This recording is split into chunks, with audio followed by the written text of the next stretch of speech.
नमस्कार दोस्तों। तो आज हम आपको सुनाएंगे मकर संक्रांति से सुनी जाने वाली माता सीता की नितनेम की कहानी। जब भगवान राम वनवास काट रहे थे तब माता सीता ने 12 वर्ष तक नितनेम की कहानी सुनने का नियम ले रखा था। माता सीता रोज यह कहानी कहती, राम आए लक्ष्मण आए, देश के पुजारी आए, नितनेम का नियम लाए, आओ राम बैठो राम, तपी रसोई जीमो राम, माखन मिश्री खाओ राम, दूध पतासा पियो राम, सूत के पतासा मूठो राम, साल तू साला ओडो राम, जब बोलू राम ही राम, राम ही राम, सवारे सबके काम, खाली घर भंडार भरे, सबका बेड़ा पार करो, जय श्री राम। यह कहानी रोज सीता माता कहती और राम उसे सुनते थे। श्री राम जी को लक्ष्मण जी के साथ कहीं जाना पड़ा।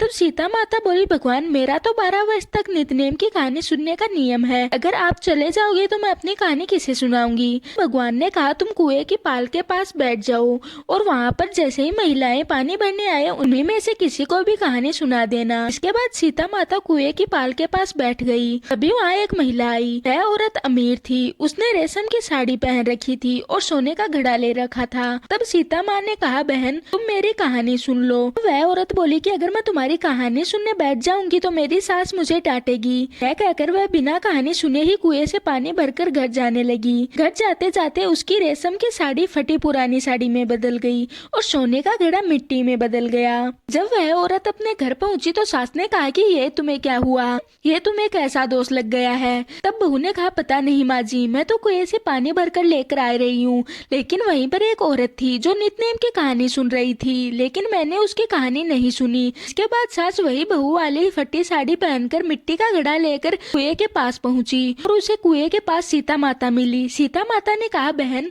तुम मेरी कहानी सुन लो, मेरा 12 वर्ष तक का नितनेम की कहानी सुनने का नियम है। तब सास ने कहा कि एक बार नहीं, मैं तो 4 बार आपकी कहानी सुनूंगी। यह सुनकर सीता माता प्रसन्न हो गई और सासू को कहानी सुनाने लगी। जिसके बाद सासू कहानी सुनकर जैसे ही अपने घर पहुंची तो वह साड़ी फिर से रेशम की साड़ी बन गई और मिट्टी का घड़ा फिर से सोने का घड़ा बन गया। तब उसकी बहू ने कहा, ये चमत्कार कैसे हुआ। सासू ने बताया कि तुम तो दोष लगा कर आई थी और मैं उस दोष को खत्म कर आई हूँ। जो औरत वहाँ पर बैठी थी वो सीता माता थी। वो पुराने को नया कर देती है, खाली घर के भंडार भर देती है, सभी इच्छाएं पूरी करती है। तब बहू बोली, ये कहानी तो मुझे भी सुननी है। सास ने बहू को भी वह कहानी सुना दी। कहानी सुनकर बहू बोली, माँ जी कहानी तो बहुत अच्छी है, इसे हम रोज सुना करेंगे। अब सासू बहू रोज सुबह उठकर कहानी सुन लेती थी।